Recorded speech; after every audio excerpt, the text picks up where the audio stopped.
जय हिंद, जय हिंदी। मैं आरती द्विवेदी आप सभी का स्वागत करती हूँ हिंदी के इस क्लास में। आज हमारा तीसरा क्लास है। हमें आशा है कि आप लोगों को समझ में आ रहा होगा। अगर कोई समस्या लगे, कुछ ऐसा लगे जो समझ में नहीं आ रहा, वो कमेंट्स बॉक्स में बता दीजिएगा। हमारा क्लास है सामान्य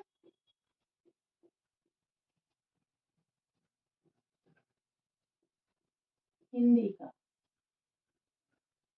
सामान्य हिंदी का हम 2 क्लास ले चुके हैं और दोनों क्लास में हमने वर्णमाला कंप्लीट कराई आपकी। आप फिर से बचपन में लौट गए होंगे। वर्ण जब सीखते हैं, वर्णमाला जब सीखते हैं, तो हमने अभी आपके साथ वर्णमाला पे बात की 2 दिन तक। वर्णमाला के 2 भाग हैं, स्वर और व्यंजन। दोनों को हमने विस्तार से बताया आपको।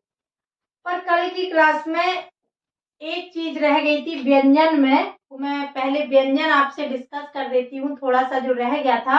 उसके बाद हम आपके साथ, क्योंकि वर्ण आया, वर्ण से शब्द बनता है, तो फिर हम शब्द पे चर्चा करेंगे, फिर वाक्य पे चर्चा करेंगे, फिर वाक्य में क्या क्या प्रयोग होता है उन पे चर्चा करेंगे। ऐसे ही करके धीरे धीरे आपकी ग्रामर आगे को बढ़ेगी क्रमबद्ध तरीके से।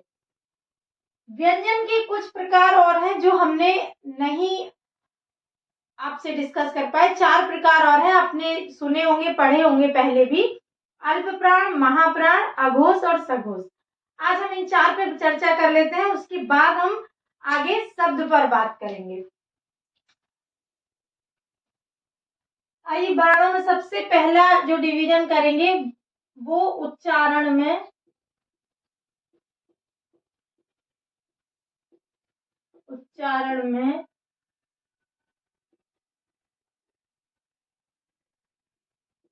निकलने वाली वायु के आधार पर। वायु जो निकलती है उसे हम प्राण वायु भी बोलते हैं। इसलिए इसके 2 भाग हैं, अल्प प्राण,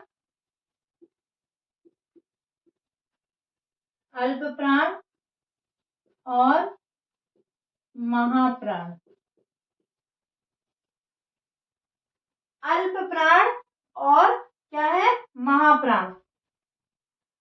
अल्प प्राण में जैसा कि अल्प से पता चल रहा है, मतलब कम वायु लगेगी। महाप्राण में अधिक वायु लगेगी, यानी कि अधिक जोर पड़ेगा। और इसमें वर्ण, इसमें जो वर्ग आपको बताए थे हमने, कावर, खावर, टावर, वो इसमें जो आएंगे वर्गीय व्यंजन के प्रथम,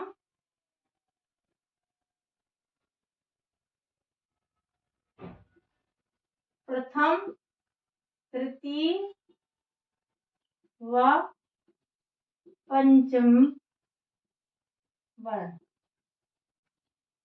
जो वर्गीय व्यंजन है, का, खा, गा, घा, इंगा, चा, छा, जा, जा, अया, जो है उनके प्रथम, तृतीय और पंचम वर्ण आएंगे। प्रथम जैसे का वर्ग का हुआ तो का हो गया, खा दूसरा वर्ग है छोड़ देंगे, गा हो गया, और पंचम इंगा हो गया। ऐसे ही चा हो गया, जा हो गया, अया हो गया। ठीक है, समझ में आ रहा है? समझ में आ रहा है? ऐसे ही टा वर्ग का टा, डा और अणा सब हो जाएंगे। आप वर्ग के लिख लेंगे। अगर इनकी परिभाषा लिखना चाहें तो परिभाषा में आप लिख सकते हैं, वे वर्ण जिनके उच्चारण में कम वायु निकलती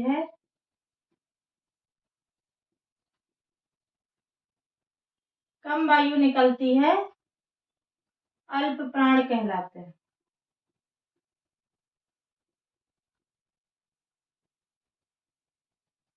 अल्प प्राण कहलाते हैं। इनमें एक तो आपके सभी वर्ग आ जाएंगे। सभी वर्गीय व्यंजन के प्रथम, तृतीय व पंचम वर्ण आ जाएंगे, अंतस्थ व्यंजन भी आ जाएंगे। अंतस्थ व्यंजन कल हमने आपको बताए थे। और क्या आ जाएगा, सभी स्वर भी अल्प प्राण होते हैं।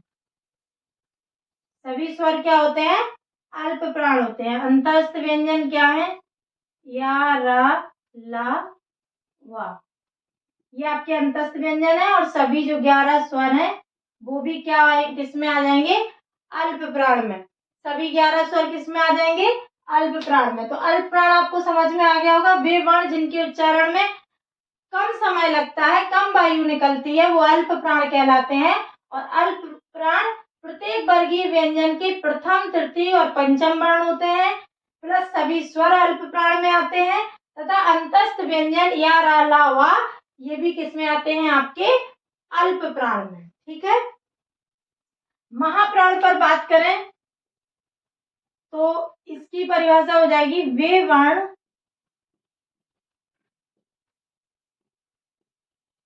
जिनके उच्चारण में, वे वर्ण जिनके उच्चारण में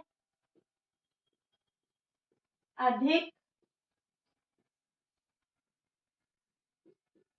वायु निकलती है, अधिक वायु निकलती है, महाप्राण कहलाते हैं।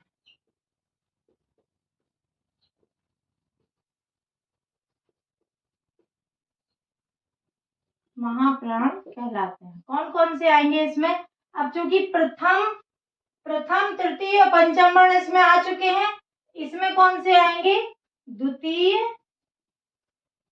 व चतुर्थ, सभी वर्गीय व्यंजन के, वर्गीय व्यंजन के द्वितीय व चतुर्थ वर्ण।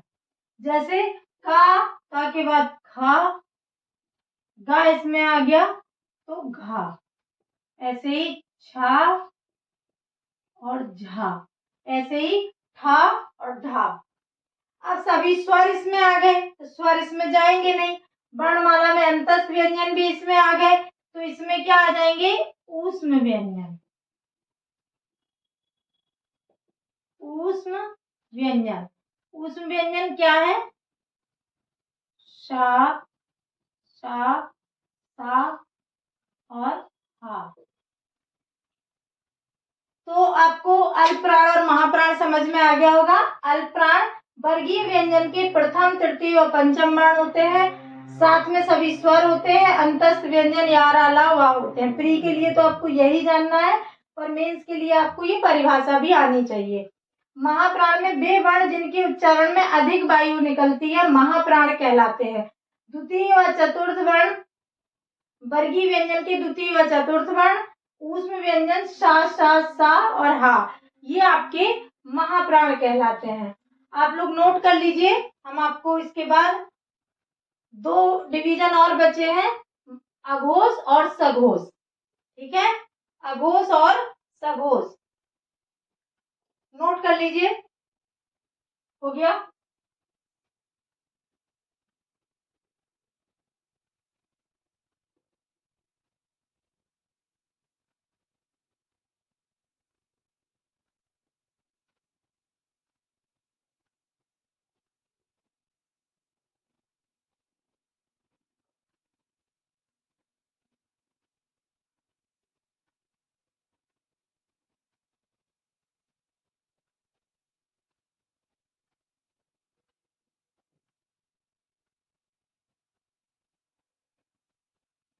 अगला डिवीजन है आपका अघोष और सघोष। ये किस आधार पर होता है, उच्चारण में, उच्चारण में स्वर तंत्रियों, स्वर तंत्रियों के झंकृत होने के आधार पर, ठीक है। स्वर तंत्रियों के झंकृत होने के आधार पर इसके दो भाग हैं, अघोष और सघोष।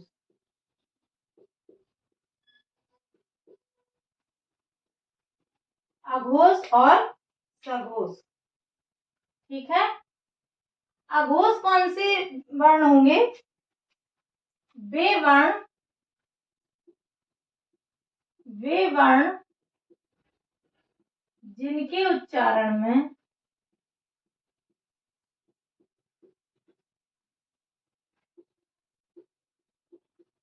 स्वर तंत्रियां कम झंकृत होती हैं,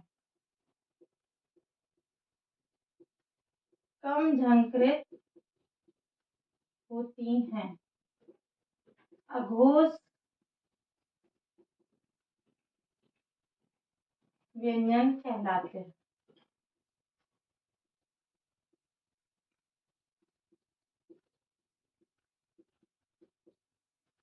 कौन से वर्ण? वे वर्ण जिनको बोलते समय स्वर तंत्रियां जो होती हैं, जिनसे स्वर निकलता है, जिनसे आवाज निकलती है, वो अपेक्षाकृत कम झंकृत होती हैं, वे व्यंजन क्या कहलाते हैं? अघोष व्यंजन कहलाते हैं। इसमें कौन कौन से व्यंजन आएंगे? अल्प प्राण, और इसमें कंफ्यूज मत कीजिएगा, अल्प प्राण में आपका पहला, तीसरा और पांचवा आता है। इसमें आपका प्रत्येक वर्ग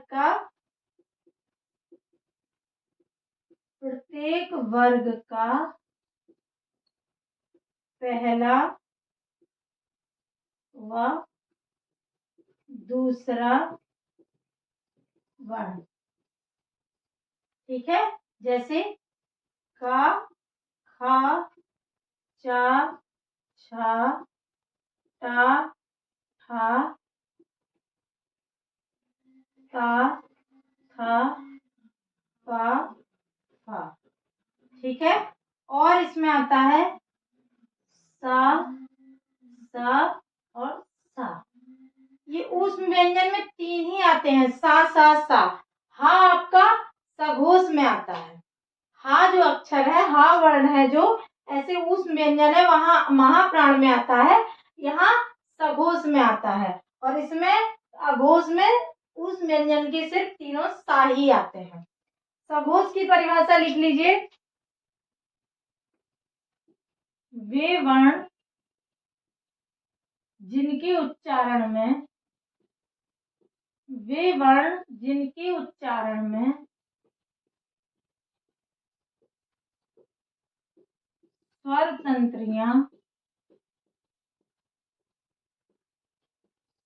स्वर तंत्रियां अधिक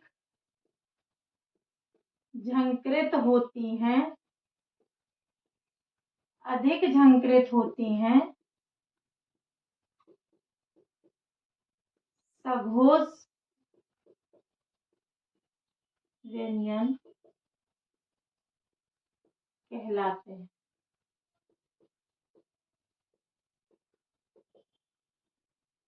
इसमें आपके कौन कौन से आएंगे?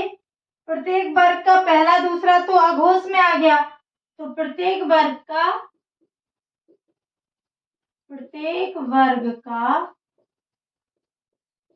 तीसरा, चौथा व पांचवा वर्ण। जैसे काखा हो गया तो गा, घा, हिंगा। चा वर्ग में चाछा हो गया तो जा, झा, आया। टाठा हो गया तो डा, ढा, अणा। ताथा के बाद दा, धा और ना। पाफा हो गया तो बा, भा, मा। और यहाँ ऊष्म व्यंजन में हा रह गया था तो हा, प्लस अंतस्थ व्यंजन, अंतस्थ व्यंजन या रा ला वा, और सभी स्वर भी इसी में आएंगे। ठीक है, वहां सभी स्वर किसमें थे? अल्प प्राण में। यहाँ सभी स्वर किसमें है? सघोष में। अघोष की क्या परिभाषा है? वे वर्ण जिनके उच्चारण में स्वर तंत्रियां कम झंकृत होती हैं अघोष वर्ण कहलाते हैं। प्रत्येक वर्ग का पहला और दूसरा वर्ण तथा उस व्यंजन में से तीनों सा इसमें आते हैं। और सघोष में वे वर्ण जिनके उच्चारण में स्वर तंत्रियां अधिक झंकृत होती हैं सघोष व्यंजन कहलाते हैं। प्रत्येक वर्ग का तीसरा, चौथा व पांचवा वर्ण गा घा ङा, जा झा या, डा ढा णा, दा धा ना, बा भा मा, और उस व्यंजन में से सा इधर चले गए तो हा बचा हा।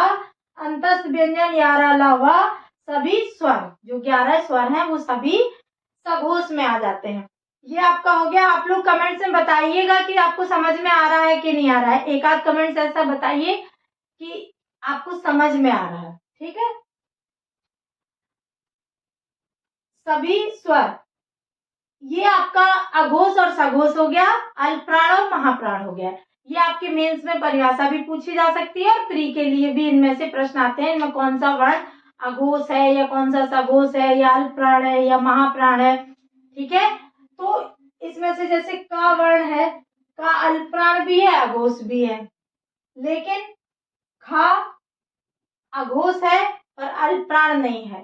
तो इस तरह से थोड़ा ध्यान रख के बताइएगा। तो व्यंजन, स्वर और व्यंजन यानी कि संपूर्ण वर्णमाला से आप परिचित हो गए। स्वर के कितने विभाजन हुए, वर्ण के कितने विभाजन हुए। अब हम बात करेंगे शब्द पर। ठीक है, आपको नोट करना है तो कर लीजिए। मैं हट जाती हूँ थोड़ा सा।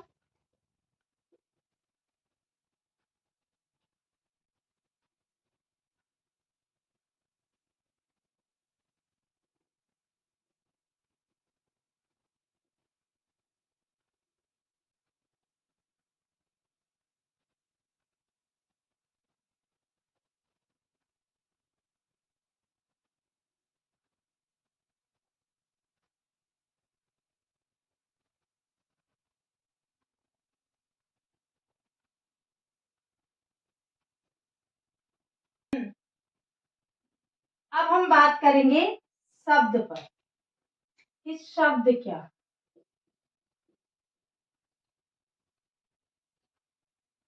शब्द क्या है। तो आप कहेंगे वर्णों के योग को शब्द कहते हैं। जहाँ कुछ वर्ण मिलकर लिखे जाते हैं वो शब्द हो जाता है। तो क्या कोई भी वर्णों का योग शब्द हो जाएगा? क्या कोई भी वर्णों का योग शब्द हो जाएगा? जैसे का, टा, पा, ये क्या शब्द है? नहीं है या नहीं? नहीं।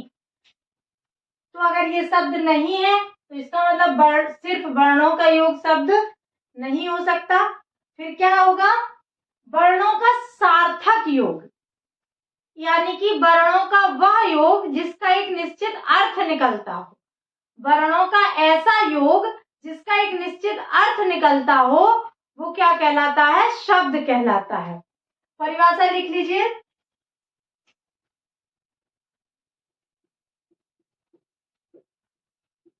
वर्णों का ऐसा योग जिसका एक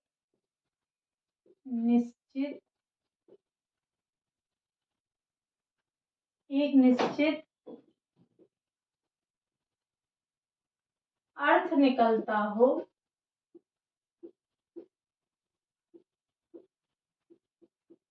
शब्द कहलाता है। शब्द कहलाता है। एक और परिभाषा लिख सकते हैं। वर्णों के सार्थक योग को वर्णों के सार्थक योग को शब्द कहते हैं।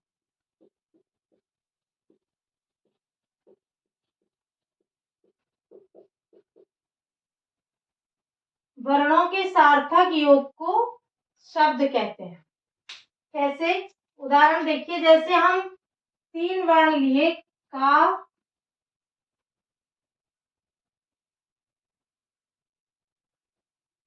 तीन वर्ण लिए, मा, का, ला, ऐसे लिखे,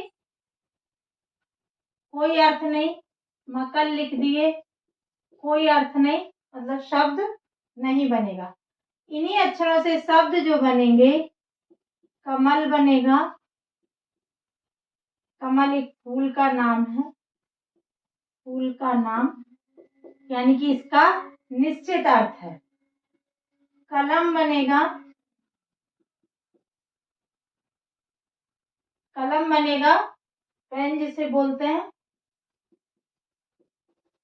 ये इनका एक निश्चित अर्थ हो गया, यानी कि अक्षर वही है, मा, का, ला, लेकिन मकल लिखे तो कोई अर्थ नहीं है, यानी कि वो शब्द की श्रेणी में नहीं आएगा। लेकिन कमल, कमल जब कर दिए, इन अक्षरों को जब अरेंज करके कमल बनाए, तो कमल एक फूल का नाम है और वो एक सार्थक अर्थ प्रयुक्त होता है उसमें। और कलम वही अक्षर है, कलम लिख दिए तो वो भी कलम, पेन को बोलते हैं, तो वो भी एक सार्थक अर्थ में आता है। यानी कि शब्द उन्हीं को कहेंगे अक्षरों का मेल तो हो, पर अक्षरों के मेल से जो बने उसका एक अर्थ भी हो। ऐसा नहीं कि अक्षरों के मेल से कुछ भी बना दिया, अक्षरों के मेल से जो बने उसका एक निश्चित अर्थ भी हो, तभी वो शब्द कहलाएगा। ठीक है, नोट करना है, कर लीजिए। मिटा दूं?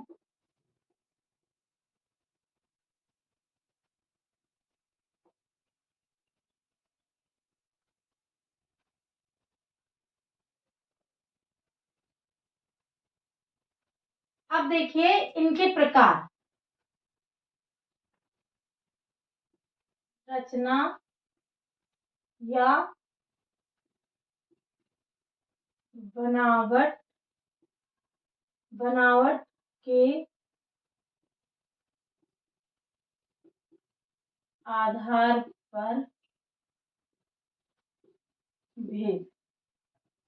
रचना या बनावट के आधार पर 3 भेद मिलेंगे आपको। एक रूढ़, यौगिक और योग रूढ़। आइए इनका अंतर समझ लेते हैं, इनको जान लेते हैं। 3 तरह के शब्द रचना या बनावट के आधार पर आपको 3 तरह के शब्द दिखाई देंगे। या तो वो रूढ़ होंगे, या तो वो यौगिक होंगे, या तो वो योग रूढ़ होंगे।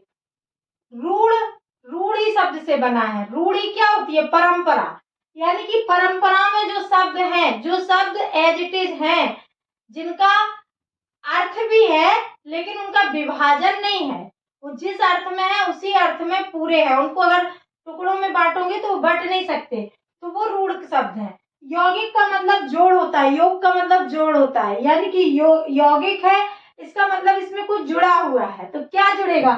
शब्द है तो शब्द ही जुड़ेंगे, यानी कि यौगिक में क्या जुड़ा हुआ है? 2 या 2 से अधिक शब्दों से मिलकर जो शब्द बनते हैं वो क्या कहलाते हैं? यौगिक कहलाते हैं। और योग रूढ़ में आप देखिएगा, योग शब्द भी है, रूढ़ भी है। योग का मतलब तो हो गया कि कुछ जुड़ा हुआ है, यानी कि 2 से अधिक शब्द, 1 से अधिक शब्द है जो जुड़ के जुड़ेंगे। लेकिन रूढ़, रूढ़ का मतलब तो परंपरावादी है, रूढ़ का मतलब तो उसका एक ही अर्थ होता है, एक निश्चित अर्थ में प्रयोग होते हैं। तो योग रूढ़ का मतलब है कि निश्चित अर्थ में तो प्रयोग होंगे, लेकिन वो जो 2 शब्द जुड़ेंगे उन 2 शब्दों के अपने आप में भी अर्थ होंगे, पर दोनों मिलकर जो अर्थ प्रयुक्त करेंगे वो किसी निश्चित वस्तु के लिए ही होगा, निश्चित चीज के लिए होगा।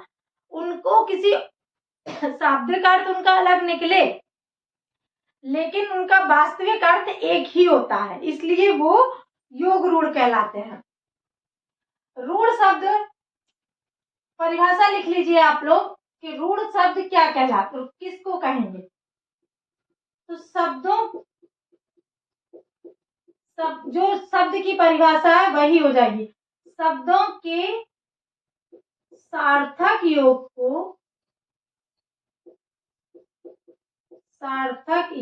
को रूढ़ शब्द कहते हैं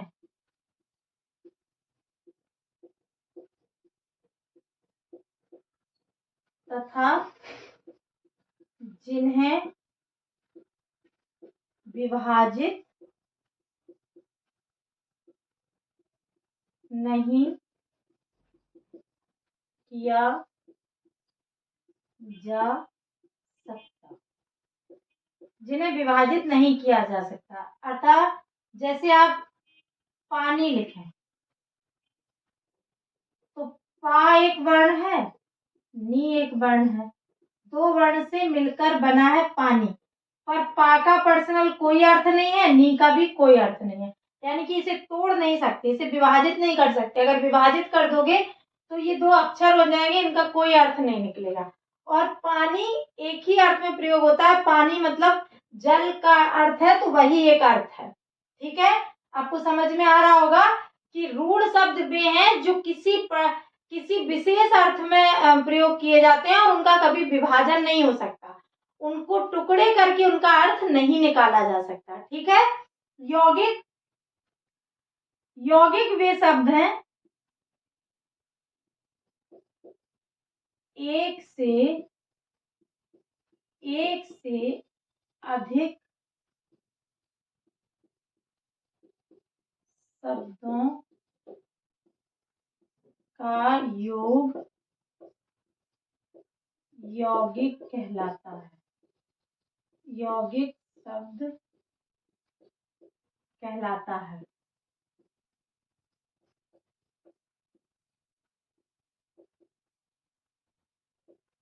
विभाजन करने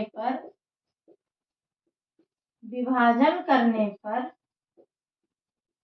उनके अलग अलग अर्थ भी होते हैं। विभाजन करने पर उनके अलग अलग अर्थ भी होते हैं। जैसे गंगा जल बराबर गंगा धन जल। एक शब्द गंगा जल है, गंगा जल का अपना अर्थ है, गंगा का अलग भी अर्थ है, जल का अपना अलग भी अर्थ। ठीक है, जैसे सब्जी मंडी,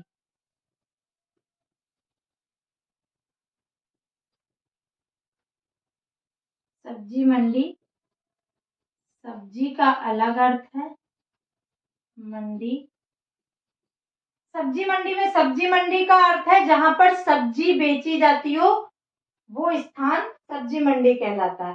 लेकिन सब्जी का अलग एक अर्थ है, सब्जी अपने आप में भी शब्द है, और मंडी बेचने का स्थान कहलाता है। अगर अकेली मंडी है तो किसी भी चीज की मंडी हो सकती है, उससे निश्चित नहीं किया जा सकता। तो इस तरह के जो शब्द है वो यौगिक में चले जाएंगे। अब हम बात करते हैं योग रूढ़ की। योग रूढ़ एक से अधिक शब्दों का योग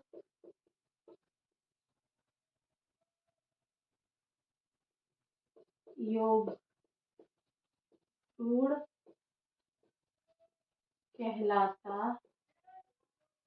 है, परंतु उसके दोनों शब्दों के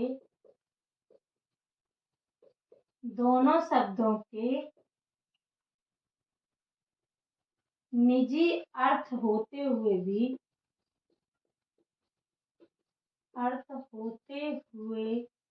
भी मिलकर एक विशेष अर्थ देते हैं, या एक विशेष अर्थ में विशेष अर्थ में प्रयुक्त होते हैं। क्या है? इसमें भी एक से अधिक शब्दों का योग है, उसमें भी एक से अधिक शब्दों का योग है, लेकिन इसमें अलग अलग अर्थ है और उनका एक अलग अर्थ है, पर इसमें उनका शाब्दिक अर्थ कुछ भी हो। आप ये भी लिख सकते हैं कि उनका शाब्दिक अर्थ अलग हो, लेकिन वो एक विशेष अर्थ में प्रयुक्त होते हैं और वो सिर्फ उसी में प्रयोग होते हैं। जैसे पंकज, पंकज को आप पंख धन जा में विभाजित कर दे। जा एक शब्द, यहाँ जा वर्ण नहीं है, शब्द की तरह प्रयुक्त हुआ है। पंख मीन्स कीचड़ और जा मीन्स जन्म देने वाला या जन्मने वाला, यानी कि कीचड़ में जन्मने वाला। कीचड़ और पंकज का क्या अर्थ है? कमल। पंकज हमेशा कमल के अर्थ में ही प्रयोग होता है, जबकि पंकज का शाब्दिक अर्थ होता है कीचड़ में जन्म लेने वाला। और कीचड़ में जन्म लेने वाला कोई भी हो सकता है, वो जलकुंभी भी हो सकती है। ऐसे कई पौधे होते हैं, कई फूल होते हैं जो कीचड़ में उगते हैं, पर उन्हें हम कमल नहीं, पंकज नहीं कहते। पंकज किसको कहते हैं? सिर्फ और सिर्फ कमल को कहते हैं। तो हमें आशा है आपको समझ में आ गए होंगे ये डिवीजन। रूढ़ शब्द, यौगिक शब्द और योग रूढ़ शब्द। रूढ़ शब्द वे हैं जो किसी एक ही अर्थ में प्रयुक्त होते हैं और उनका आपस में विभाजन नहीं किया जा सकता। यौगिक वो होते हैं जो एक से अधिक शब्दों से मिलकर बनते हैं और उनके अलग अलग शब्दों के अलग अलग अर्थ भी होते हैं और उन्हें मिलाकर एक नया अर्थ भी बनता है। योग रूढ़ वो होते हैं जो एक से अधिक शब्दों का योग है और वो किसी विशेष अर्थ में ही प्रयोग होता है। जैसे बहुव्रीहि जितने भी होते हैं ना, जैसे पीताम्बर हो गया, जैसे दशानन हो गया, जैसे गजानन हो गया, हाथी जैसा मुख, हाथी के मुख वाले, हाथी का मुख वाले सिर्फ गणेश जी के लिए ही प्रयोग होता है। तो गजानन का मतलब तो हुआ हाथी जैसा मुख, लेकिन हाथी जैसा मुख किसी का भी हो, पर वो गणेश जी के लिए ही प्रयोग होता है। ठीक है, इस तरह के जो शब्द हैं वो किस में आते हैं? योग रूढ़ में आते हैं। ठीक है, इनके अलावा कुछ और डिवीजन है जो हम आपसे चर्चा करेंगे स्रोत या इतिहास के आधार पर। ठीक है, इसको नोट करना है तो कर लो, मैं थोड़ा सा हट जाती हूँ।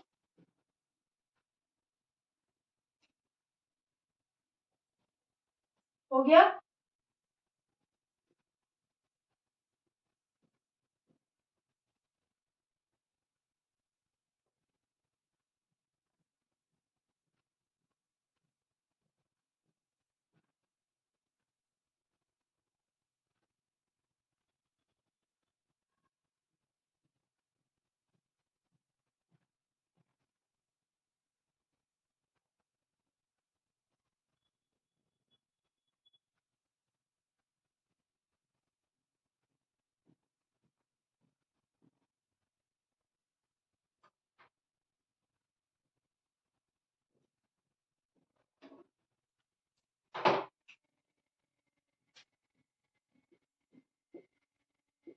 इतिहास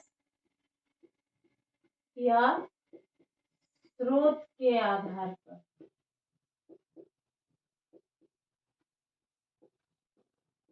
शब्द कितने प्रकार के होते हैं? 4 प्रकार के। तत्सम, तद्भव,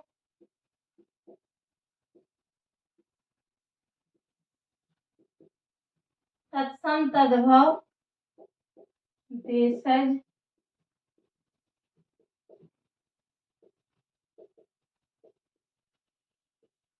तत्सम, तद्भव, देशज, विदेशज। तत्सम शब्द कौन से शब्द होते हैं? ये वे शब्द है, तत् माने ऐसे, सम माने ज्यों की त्यों, यानी कि संस्कृत से ज्यों की त्यों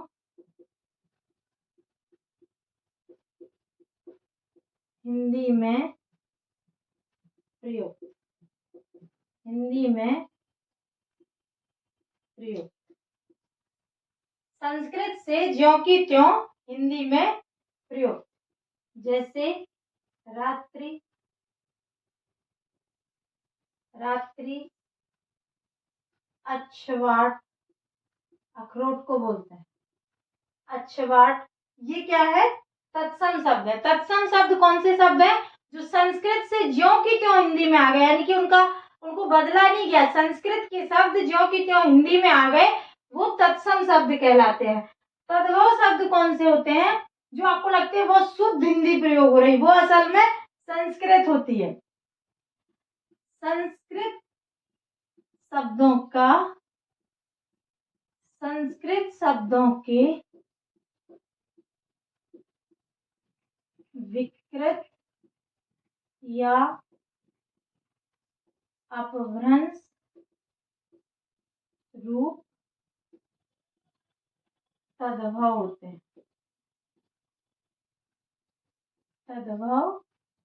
हैं। जैसे रात्रि का रात, अच्छवाट का अखरोट। ठीक है, यही उदाहरण दे दिया।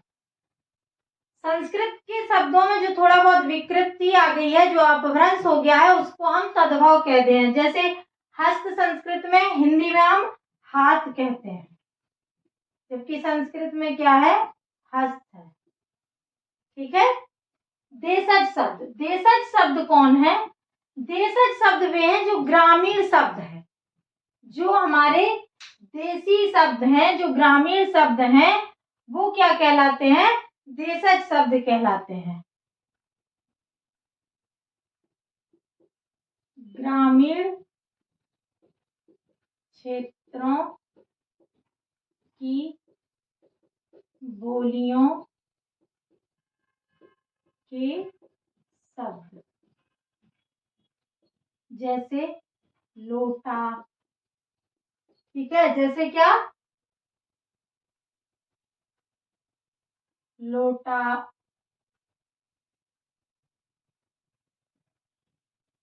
आटा को जैसे कहीं कहीं कनक कह देते हैं। ठीक है, ये शब्द देशज है। देशज कौन से शब्द हैं? जो ग्रामीण अंचल में बोले जाते हैं, वो जो बोलियां हैं हमारी, उन बोलियों के जो शब्द हैं वो देशज शब्द कहलाते हैं। विदेशज कौन से शब्द हैं? नाम से ही आपको पता चल रहा है, हिंदी में अन्य बोलियों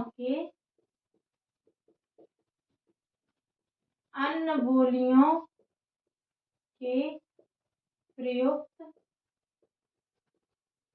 शब्द, जैसे कुछ उर्दू, फारसी, अंग्रेजी सबके शब्द हिंदी में शामिल हो गए हैं, वो शब्द विदेशज कहलाते हैं। जैसे रुमाल हो गया, जैसे पानी भी है, ये सब शब्द हिंदी के नहीं है, तो ये कौन से शब्द हो गए? विदेशज शब्द हो गए। आपको समझ में आ गया होगा तत्सम, तद्भव, देशज और विदेशज। तत्सम कौन सा है? जो संस्कृत से एटीजेड हिंदी में आ गए। तद्भव कौन से हैं? जो संस्कृत शब्दों का थोड़ा सा विकृत या बदला हुआ रूप है, वो तद्भव हो गए। देशज वो शब्द हैं जो हमारी ग्रामीण क्षेत्रों में बोलियां बोली जाती हैं, उनके जो शब्द हिंदी में शामिल है, उन्हें देशज कहते हैं। और विदेशज वो है जो अन्य भाषाओं के शब्द हैं, जैसे उर्दू, फारसी, अंग्रेजी, पुर्तगाली, अन्य भाषाओं के शब्द जो शामिल हुए हैं, वो क्या कहलाते हैं? विदेशज कहलाते हैं। एक और शब्द अक्सर पूछा जाता है, संकर शब्द। स्पेस नहीं है, मैं भी लिख देती हूँ, इसको नोट कर लीजिए। ठीक है, यहाँ लिख दूं, यहाँ लिख देती हूँ, संकर शब्द। संकर शब्द वे होते हैं, वे शब्द जो दो भाषाओं के शब्दों से मिलकर बने हों। जैसे रेल गाड़ी। रेल क्या है? जिसमें रेल अंग्रेजी का शब्द है और गाड़ी हिंदी का।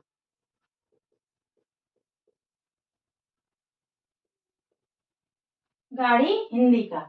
ऐसे जो भी शब्द हैं वो क्या कहलाते हैं,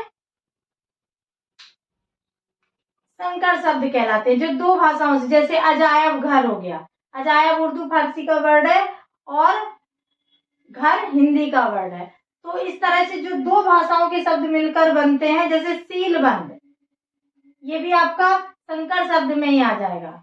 इस तरह के जो शब्द हैं जो लगते हैं कि हिंदी के हैं, वो दो भाषाओं के, एक्चुअली में ना हिंदी के ही है ना दूसरी भाषा का पूरा है, दो अलग अलग भाषाओं के शब्दों से मिलकर बने होते हैं, वो संकर शब्द कहलाते हैं। तो ये आपकी शब्द की परिभाषा शब्द हो गए। आगे का जो क्लास होगा वो आपका वाक्य पर होगा। जैसे वर्णों के योग से शब्द बनते हैं, वैसे ही शब्दों के योग से वाक्य बनेंगे। लेकिन जैसे वर्णों का जो योग होगा उसका एक निश्चित अर्थ निकलना चाहिए शब्द बनने के लिए, वैसे ही शब्दों का जो योग होगा उसका भी एक निश्चित अर्थ निकलेगा, तभी वो क्या कहलाएगा, वाक्य कहलाएगा। वाक्य के कई प्रकार होंगे, कई तरह का वाक्य में जो प्रयोग होंगे, कर्ता कर्म क्रिया, उनका भी डिवीजन बताया जाएगा किस तरह से होगा। तो वाक्य का भी विस्तार से वाक्य की चर्चा की जाएगी। वाक्य कई प्रकार के होते हैं, जैसे प्रश्नवाचक वाक्य, निषेधात्मक वाक्य, आज्ञा सूचक वाक्य, इच्छा सूचक वाक्य, कई तरह के वाक्य आपसे डिस्कस किए जाएंगे। आज की क्लास थोड़ी छोटी रही क्योंकि एक ही टॉपिक को हम एक में कवर करेंगे। अगले टॉपिक को अगर लेके चलते हैं तो वाक्य का टॉपिक बड़ा हो जाएगा, इसमें कंप्लीट नहीं हो पाएगा, आधा अधूरा रह जाएगा। तो इसे यहीं विराम देते हैं। अगला जो टॉपिक होगा वाक्य का, उसे हम अगले क्लास में करेंगे। हमारे साथ जुड़े रहने के लिए बहुत बहुत धन्यवाद।